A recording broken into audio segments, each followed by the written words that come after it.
It's G.G. Allin. And I'm Merle Allin. And we're with the band the Murder Junkies, and we're out for revenge, and we're out to put danger back on the road and use our rock and roll as a weapon against society, the government, the industry, and anything that stands in our way. We basically started playing with Gigi probably a couple of years ago as the Murder Junkies, and we've been with him ever since. We just finished recording a brand new album, and we'll be touring the middle of May until around the middle of June, all around the country. But I mean, we're basically, I live on the road anyway, so I mean, life is just one big tour. We started our last tour in February of '92. The tour lasted 6 shows, and in that time, Gigi was arrested twice. The last show was Austin, Texas, where he was arrested for indecent exposure and disorderly conduct. Assault and battery. And that stemmed from the show. But they decided to extradite him back to Michigan, where he had a warrant. Yeah, I was on outstanding warrant. I was on parole. I was on parole at the time, and I just pretty much said "fuck you" to my parole agent. He had too many restrictions on me, and I just couldn't live by any sort of restrictions. So I gave him the big kiss off and went out on the road anyway. And we did 3 tours. I think we did about 32 shows. I think I got arrested about 12 or 13 times, and there was like cops at every show, and I ended up in a hospital. I mean, but when you go on tour with me, I mean, you got to expect that you're all, somewhere down the line you're going to be in jail more than a few times, and you're either going to end up in the jail or in the hospital. So it's not like we go on the road and it's some great luxury tour or anything. It's more like a fucking war. We never expect to finish a tour when we start out. Well, anyway. We barely expect to finish a show. But I mean, I don't care. I mean, I don't care if I don't finish a show, because if I fuck somebody up, or if we fuck the club up, or basically if I can get my revenge and get the release out of me that I feel like getting out, then for me it's a successful show, because I'm not out to please anybody but myself.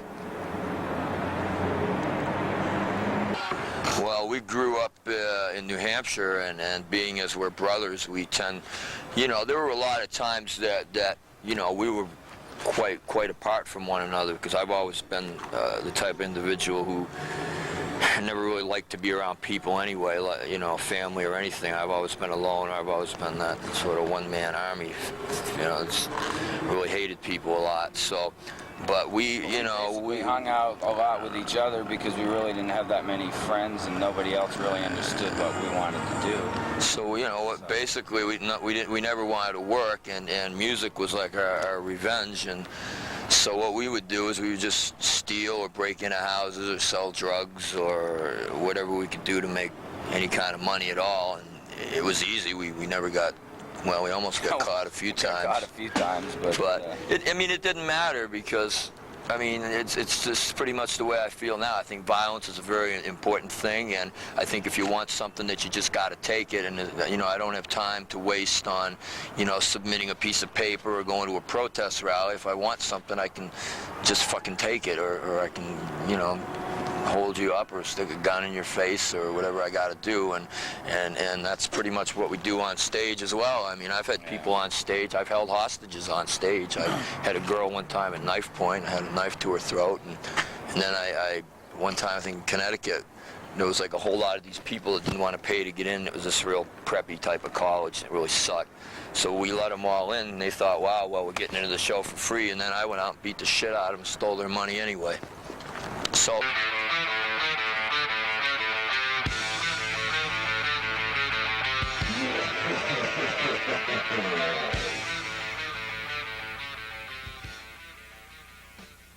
after 3 years in prison, basically the whole time I was in prison, I was seeing psychiatrists, and they were trying to find out, what made me be this person. And the whole time I was going, I would just build this wall around myself, like I've done throughout life, and I just blocked everything out, because I don't really personally care what anybody thinks about what I do, because it's not going to stop me from doing it. No amount of jail or prison time is going to stop me from being who I am. What were we gonna? As far as the punk rock scene. Yeah, I get a lot of letters from kids, all around the world, but you have to sort out who's really in it for real and who's in it just because they think it's cool. And if they're in it just because they think it's cool, then, they're not any friend of mine, and they don't believe in what I believe in. But there's a real hardcore following out there of people that want a revolution, that want to destroy the music industry, and the punk scene, to me, especially right now in the whole heavy metal thing, is pretty fraudulent these days. And you got a lot of bands putting on costumes, and you got a lot of bands saying things that they really don't believe because they think it's a thing to say. I mean, I've done this for 15 years, and this is how I look all the time. It's not that it's a very real thing for what we do. And I don't think that a lot of bands are putting their life into it. I think for a lot of them, they use the underground as sort of a stepping stone for the major label sellout with this big fucking so-called alternative label now. And it's basically all pretty fucking lame, and those are the people that I'd like to fucking kill. Somebody asked us the other day why we couldn't get a show in New York City, and it might have had something to do with the Space and Chase show that we did, back in 91, too? Yeah, it was over 15 months ago. The show lasted 7 minutes, and there were three police cruisers and 2 ambulances, and yeah. the cops came in and shut us down, and I've said none of the clubs in New York will touch us. But I mean, to me, it's all like these people in New York are more concerned about how they look and how many fucking people they can hold on to climb up the social ladder. And we're just not involved in that game at all. We're just, if I see a crowd of people and they're a bunch of trendy people, I'm just going to go up, fuck them up, and just knock their fucking face, punch them right in the fucking face. And, because I just don't have time for that. If you can't make it on your own, you got to climb using somebody else, and then you're obviously a fraud to begin with, so. I think this tour is going to be the most violent tour yet, and we're basically out to get everybody in our fucking way, and we'd like to say to New York, why don't you give us a fucking show and not be so fucking lame. Fuck you. Fuck you, New York. It's up to you, fuck you, New York.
Growing